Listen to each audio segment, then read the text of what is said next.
So for the better part of a decade, I've gotten my hands on every single book that I could on the topics of time management, productivity, and personal development, as you can see from my wonderful bookshelf behind me. And throughout my journey, I've tried a lot of things and I've kept just a few, and I want to share with you today 7 things that I have kept that I use to this day.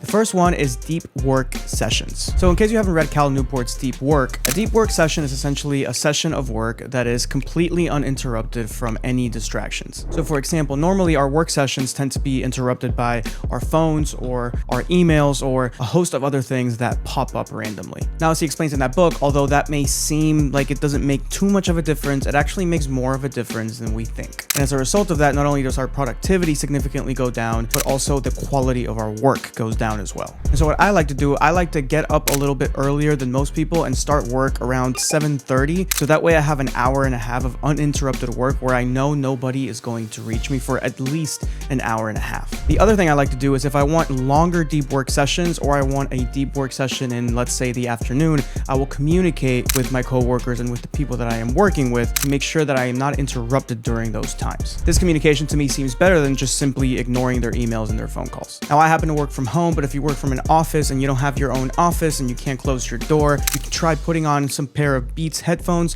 or giving some other kind of signal that lets people know that you would really prefer not to be disturbed at that moment in time. The second time management tactic that I really like is batching. Batching is when you batch or group tasks together that are similar to each other. So for example, I'm a full-time lawyer and I do this content on the side. So I batch in a couple of ways on multiple levels. The first level that I batch in is I do all of my content stuff together and I do all my lawyer stuff together. Then the next thing that I do, and I'll use the content as an example because it's probably a little bit more relatable, is that I batch by categories of tasks. So when it comes to making videos like this, you have the step of idea generation, you have the step of scripting the video, you have the step of filming the video, you have the step of editing the video, then you have the step of analyzing the back end and otherwise doing some research. Right now, I'm filming 3 videos. Yesterday, I generated ideas for 15 videos. And so what I'm doing is I'm batching the idea generation and I'm batching the filming of the video. Likewise, I also batch the scripting of the video. So I will do all the idea generation, I will create the title, the thumbnail, the hook, and I will do that in its own batch. And then I will batch all the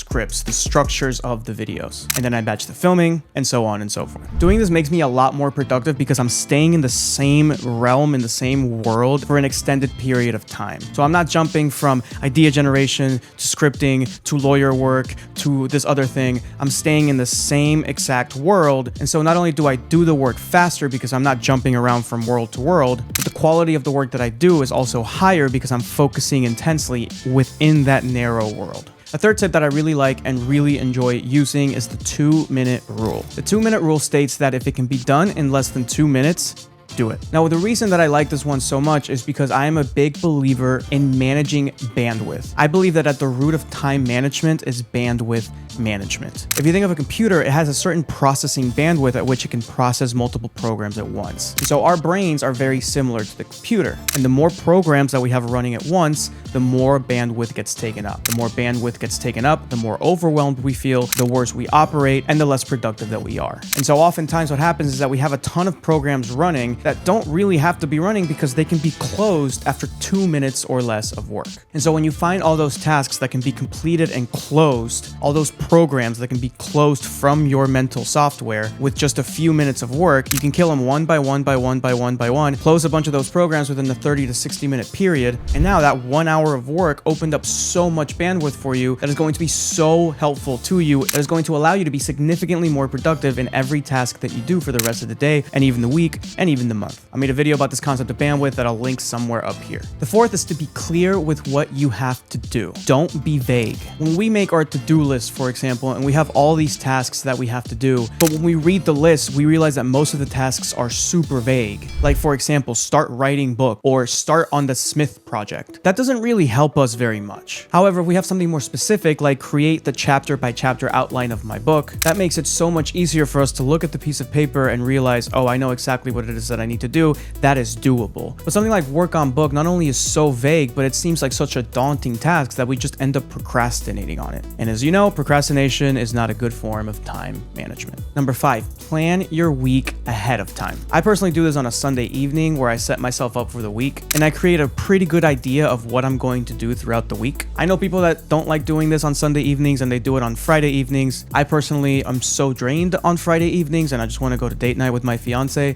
that I don't want to do that kind of planning on a Friday evening, so I do it on a Sunday evening. But regardless of when you do it, when you plan your week ahead of time, you are waking up that Monday morning with a specific plan of attack. Instead of starting the week haphazardly and then trying to create a plan the very first day as everybody and everything is coming at you. And so when you have a plan before you start the battle, it makes handling all the unexpected things that come up a lot easier. And because unexpected things will come up and your plan for the week can probably change, it is also a nice idea to combine these weekly planning sessions with daily recaps. So in the evening when you're done working, you go back to that weekly plan and you adjust for the rest of the week. Now I know this is easier said than done and that you might not feel like doing this on a Sunday evening or at the end of the day after a long day of work, but having this discipline to just sit down for 2 to 4 to 6 minutes and just doing it, I promise will really reduce the level of overwhelm that you feel at work and will lead to not just higher levels of productivity, but a much more enjoyable and peaceful life. Number 6, automate and delegate what you can. Now, I personally struggle with this because I like doing things my way and I like making sure that things are being done in the proper way, but it is something that I have learned to let go of. It is something that I have to get comfortable doing, and it is something that a lot of people have had to get comfortable doing, and it is something that the more comfortable that I get doing, the better my life gets. And so as I'm on this journey of becoming more comfortable delegating things, you can join me on this journey and find the things that you can delegate and the things that you can automate that will free up time and will free up space for you to do other things. Oftentimes we don't feel comfortable delegating or automating something because we want to have a little bit of control over the thing. But if we can learn to let go with the little things, then maybe we can start learning to let go with the medium-sized things and eventually with the big things. And the 7th and final tip is to prioritize using the 4-quadrant method, which is also known as the Eisenhower matrix. Now, I'm not going to talk about that in this video because I actually made an entire video on the 4-quadrant method developed by Stephen Covey that you can check out right here. And as always, if you enjoy this content and want to see more of it, make sure you like the video, subscribe to the channel, and click the link in the description box below where you can sign up for my weekly email newsletter where I send you content like this every Monday via email to get you started for the week. Other than that, I'll see you in the next video.